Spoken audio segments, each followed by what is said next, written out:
एक दिन एक हिरन टहलते टहलते ना जाने जंगल में किस रास्ते पर भटक गया और किसी दूसरे ही जंगल में जा पहुंचा। हिरण हैरान हो गया कि वह कहां आ गया है। चलते चलते उसे रास्ते में एक बारहसिंगा मिला, जो देखते ही समझ गया कि हिरण जंगल में नया है। बारहसिंगा ने हिरण से पूछा, तुम तो इस जंगल के नहीं हो, यहां क्या कर रहे हो? हिरण ने कहा, अरे भाई, मैं भटक गया हूं। अपने जंगल का रास्ता ढूंढ रहा हूं। बारहसिंगा का ने कहा, फिर तो तुम बहुत बड़ी गलती कर रहे हो।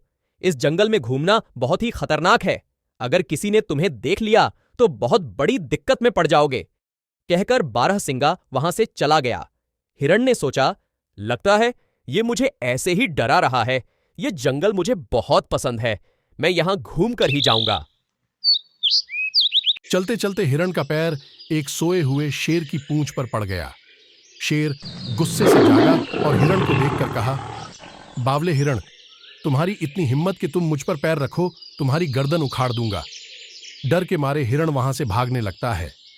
शेर भी उसके पीछे भागा। भागते भागते हिरण को अपने जंगल का रास्ता मिल जाता है, लेकिन तब तक शेर उसे पकड़ लेता है और मारकर खा जाता है। अब शेर को एक नए जंगल का रास्ता पता चल जाता है। शेर ने देखा कि नया जंगल बहुत बड़ा है और बहुत से जानवर यहां पर घूम रहे हैं। इतने सारे हिरण और जानवरों को देखकर शेर का मन ललचा गया। उसने एक एक करके शिकार करना शुरू कर दिया। अब जंगल के सभी जानवर असुरक्षित थे। शेर के कहर से खुद को बचाने के लिए सभी जानवर जंगल की देवी के पास पहुंच जाते हैं, जो एक तालाब में रहती थी।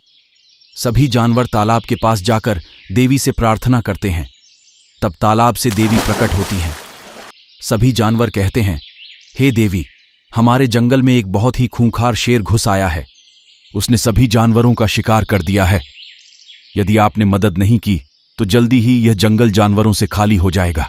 देवी ने कहा, मैं उस शेर को खत्म कर सकती हूं, लेकिन मैं अपनी प्रकृति से मजबूर हूं। मैं इस तालाब को छोड़कर कहीं नहीं जा सकती, इसलिए तुम्हें उसे शेर को मेरे तालाब तक लेकर आना होगा। यदि तुम उसे मेरे तालाब में ले आओ तो वह कभी तालाब से बाहर नहीं निकल पाएगा और यहीं मर जाएगा। उसके बाद देवी पुनः तालाब में चली जाती है। लेकिन शेर को तालाब तक लेकर आना आसान काम नहीं था। शेर को लेकर कौन आएगा? इस बात को लेकर सभी जानवरों में चर्चा होने लगती है। तब एक हिरण इस काम के लिए तैयार हो जाता है। वह शेर के नजदीक जाता है। शेर जैसे ही हिरण को देखता है, उसके पीछे दौड़ना शुरू कर देता है। हिरण सीधे तालाब की ओर दौड़ने लगता है। तालाब के पास पहुंचते ही हिरण तालाब में छलांग लगा देता है। शेर भी उसके पीछे तालाब में कूद जाता है। हिरण तैरकर तालाब से बाहर निकल जाता है, लेकिन शेर तालाब में ही अटका रह जाता है। तालाब की देवी शेर को तालाब के अंदर खींच ले जाती हैं।